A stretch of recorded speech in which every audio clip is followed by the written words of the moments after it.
as a head coach, what was it like coaching the 2013 team all the way through an ACC championship? What was it like coaching in that championship game? You know, the championship game, I mean, you as a coach and a player, and I think that was part of what we did early, was we got caught up in trying to win the game instead of play the game, which we had done so well all year. And our team kept that, as I called it, was really laser focused. We had focused every game all year. It took one game at a time. It was a cliche, but we really did. It was selfless.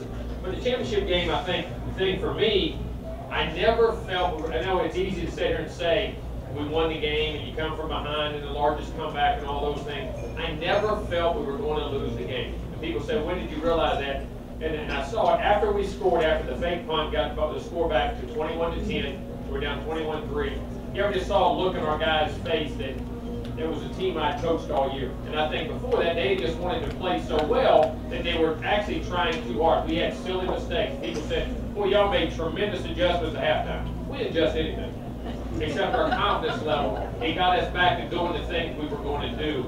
And looking around, I can say, people said at halftime, you said, did you believe what you said? I did. I said, I didn't know if we'd win the game, but I knew the second half would be a lot different, to be a heck of a game. And that team, the coach, like I say, it was the greatest joy of my coaching career so far. Not because we won the championship, but because when I think of that team, everybody thinks about the record. I mean, all of them, I mean, there's sheets of records that we broke, pages of records that we broke. But the thing that comes to my mind is selflessness. I mean, they were the most selfless team. We had a saying in our team that said, play don't care who makes it. And that meant there's a play out there to make. If you're a freshman, make it. If you're a sophomore, make it. If you're a junior, anybody can make a play. And they did. And they didn't care. They didn't care who got the credit. But I say that the selflessness, in my opinion, I'm going to make one other statement here, is that it came from our staff. I wouldn't trade our assistant coaches for anybody in America. I think we have the best staff in America, bar none. And I'm going to tell you this. Now, here's why. I've been around a lot of staffs who know ball, who can recruit. These guys can do both. But they didn't care who got credit. They truly, I always say this, kids take the personality of their parents. And they do what they see every day. Our staff was that way. I mean, it was selfless. They didn't care. They played for each other. No one was trying to jump the ladder and become a coordinator as a coach or thinking they were the head. Everybody just did their job. And that trickled down into our team. And I truly believe it's the reason they played like they played. And won a national championship. Jimbo, let me ask you, in addition to coaching a national championship team, you look back at the championships we won. William played on the 1993 team, and we won a championship. Charlie Ward was our quarterback. He won the Heisman Trophy. 1999, Chris Winkie was our quarterback. He won the Heisman Trophy. We won a national championship. We're wire to wire. In 2013, we had another quarterback whose last name started with a W, Jameis Winston. He wins the Heisman Trophy. And we won another national championship. Because to take a quarterback with a last name that starts with a W and wins the Heisman Trophy, you won a national championship. I'm all for that again this year, but after that, the guys we recruited don't give a W, so I hope that doesn't hold us. We can't let that hold us back to the team. We got to be able to move past all that. Okay, I hear you, Coach. Also, jinx me over here, Gene. No, I'm not, Coach. We know the story. We won in odd-numbered years. This is an even-numbered year. We got a chance to make Florida State history. Now, the reason why I brought up Jameis and the Heisman Trophy is because in August last year, Jimbo, you weren't really sure if Jameis Winston was going to be our starting quarterback. All of a sudden, he becomes the best player in college football. What was that like? Well, I think it was fun to watch. And people say, well, Coach, you knew. No, I didn't. I knew he had a great spring, but so did Jacob Coker. Some are the same way. In the first two scrimmages, Jameis played exceptionally. So did Jacob. It was truly a tough decision. I mean, it was one that our staff that I bounced off of them, the big picture of everything, and you finally have to pick one. And Jameis emerged, and then he took off from there. But I truly believe this.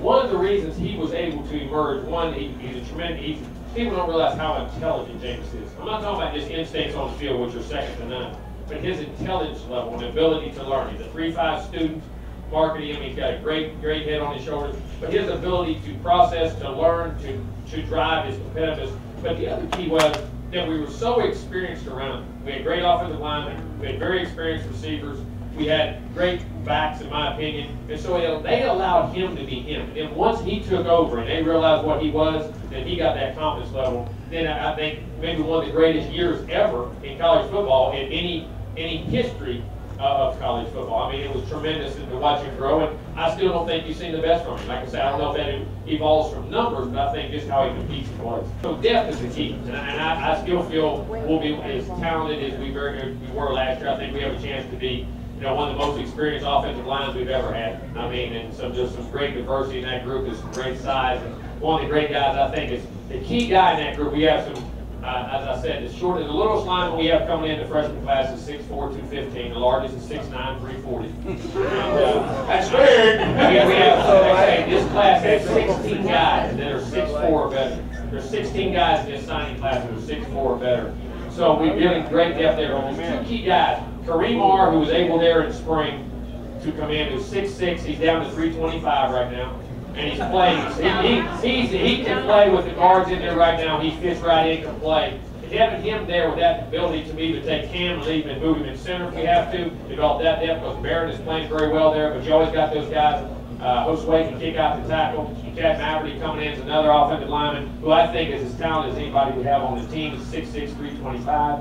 And then the other young freshman in that group. So when you get to that group up front, the two groups up front, the offensive lineman and the defensive lineman, the guys I always say, they put their hand in the dirt. When they can control both lines of scrimmage, it's fun. And then on the defensive line, Eddie Goldman, Niall Lawrence, Mario Edwards, Chris Cash, and DeMarcus Walker, Legway from right here in Atlanta, Stone Mountain right here in town, playing the defensive end and playing the linebacker. I mean, you have Derek Mitchell, you have all that keep Brian inside with a lot of depth inside, skills, a lot of physicality. And then the 5 guys coming in up front that we signed, and Noddy, 6'2", 310, who's a 650-pound squatter, 400-pound bencher coming out of high school. The 2 tackles are 6'4", 315, and 6'5", 325, both run under 5 flat. And both defensive ends are 6'7", one 6'7", 255, the other 6'7", 230, but vertical's about 38 inches. So that group up front, the depth that we have to put their hand in the dirt is what's got me excited about the future of Florida State football. And then when you take the secondary, in my opinion, which I think is as talented as any in America,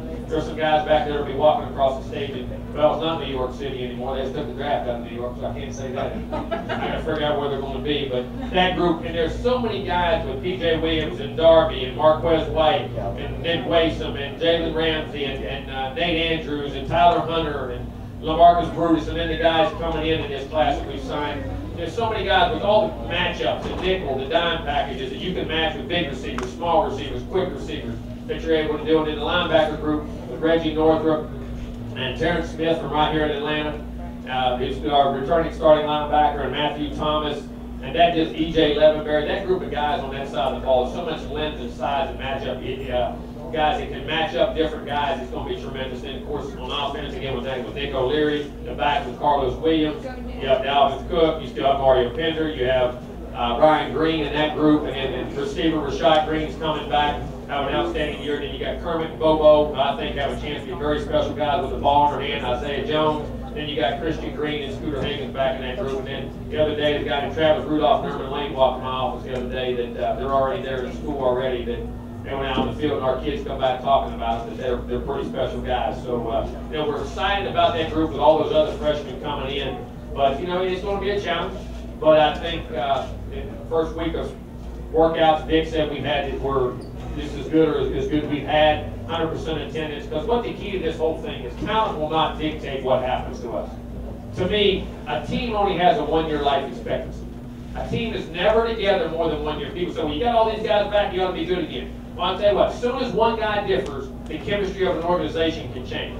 As soon as you bring other people in, it doesn't matter. A team has to take its own identity, has to develop its attitude, its personality, its work ethic, its whole demeanor, just like a child does. People say, well, you did it last year, can't you do it again? I ask you this. You have 2 children, 3 children. Are they all exactly the same? They're right. Same mom, same dad, same church, same school, same grandma, same grandpa, same look. They're all different. Understand something? They're all different. Every team is different. You never go back. See, somebody says, well, this team good as last year's team. I said, I don't care. They're not on the schedule. That's right.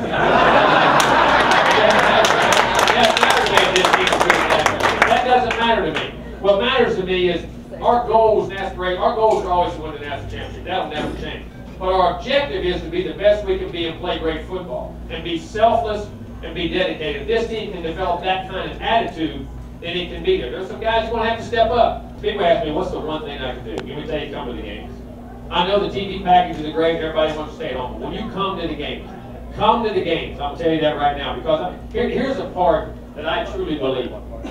We have the best stadium in America, we have the best crowd. Chief Bob tell me we run out Renegade with it, we throw the spear, we do there's nothing like that in college football. That's the greatest event in college football. But I'm going to tell you something. When you walk out in that stadium as a player and it's packed to the rim every week, people say, well, we do for some games. You know, here's my challenge to you. One is the games that you think we're going to dominate, and they say, well, you're going to watch. I said, well, who are you there to see? You there to watch Florida State, or you there to watch the opponent? Come watch Florida State. Come watch the young guys that get to play. But here's the other reason. We plan on being in those national semifinal games, those national championship games. And as a player, when you walk out there and all of a sudden you say, that stadium was loud, we were packed, we should have won, we should have did this. Well, when it's not, they're not used to that. And all of a sudden, sometimes this crowd is full, sometimes it's not.